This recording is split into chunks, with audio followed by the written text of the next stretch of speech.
മിലിയോ camera നോക്കുമെന്ന് പറഞ്ഞപ്പോൾ ഇത്ര അടിപൊളിയായിട്ട് എൻ്റെ മോൻ നോക്കുന്നു ഞാൻ വിചാരിച്ചില്ല. അങ്ങനെ ഒരു ഫാമിലി വിഷു ഷൂട്ട് ചെയ്യാൻ പോവാണ്. മേക്ക് ഓവർ ചെയ്യാൻ വന്നത് നമ്മൾ പ്രജിയാണ്. ആ ഒരു മേക്ക് ഓവർ ചെയ്താലും എൻ്റെ ഫസ്റ്റ് സ്കിൻ കെയർ റൂട്ടീൻ സെറ്റാഫിലുള്ള മോയ്സ്ചറൈസറാണ്.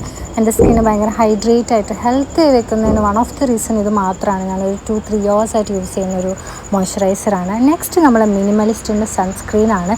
ഇപ്പോൾ ഒന്നാമത് സമ്മർ സീസൺ കൂടിയാണ്, അപ്പോൾ സൺസ്ക്രീൻ ഇല്ലാതെ നമ്മൾ എവിടെയും പുറത്ത് പോകരുത്. അത് കഴിഞ്ഞ് നമുക്ക് ജോവിസിൻ്റെ സൺസ്ക്രീൻ കയ്യിലൊക്കെ ഇട്ട് കൊടുക്കാം. മിനിമലിസ്റ്റിൻ്റെത് കയ്യിലും കഴുത്തിലൊക്കെ ഇടുമ്പോൾ പെട്ടെന്ന് തീർന്നു. അത്രയും എനിക്ക് അഫോർഡ് ചെയ്യാൻ പറ്റാത്തത് കൊണ്ടാണ്. പക്ഷേ ജോവിസിന് നല്ല സൺസ്ക്രീനാണ് കേട്ടോ. ഞാൻ മുഖത്തത് യൂസ് ചെയ്യാത്തത് കുറച്ച് വൈറ്റ് കാസ്റ്റ് കൂടുതലാണ്, അതുകൊണ്ട് മാത്രമാണ് കേട്ടോ. ഓക്കെ, അങ്ങനെ നമ്മൾ മേക്കപ്പ് ഒക്കെ സ്റ്റാർട്ട് ചെയ്തിട്ടുണ്ട്. ഇന്ന് വിഷു ഷൂട്ടായതുകൊണ്ട് സാരിയും പാവാടയും ഒന്നുമല്ല, പാവാടയാണ് പക്ഷേ ഒരു മോഡേൺ ആയിട്ടുള്ള ഒരു പാവാട എന്ന് വേണ്ടിയൊക്കെ പറയാം. അത് ആപ്റ്റായിട്ടുള്ളൊരു മേക്കപ്പ് ചെയ്തോന്ന് ഞാൻ പറഞ്ഞു.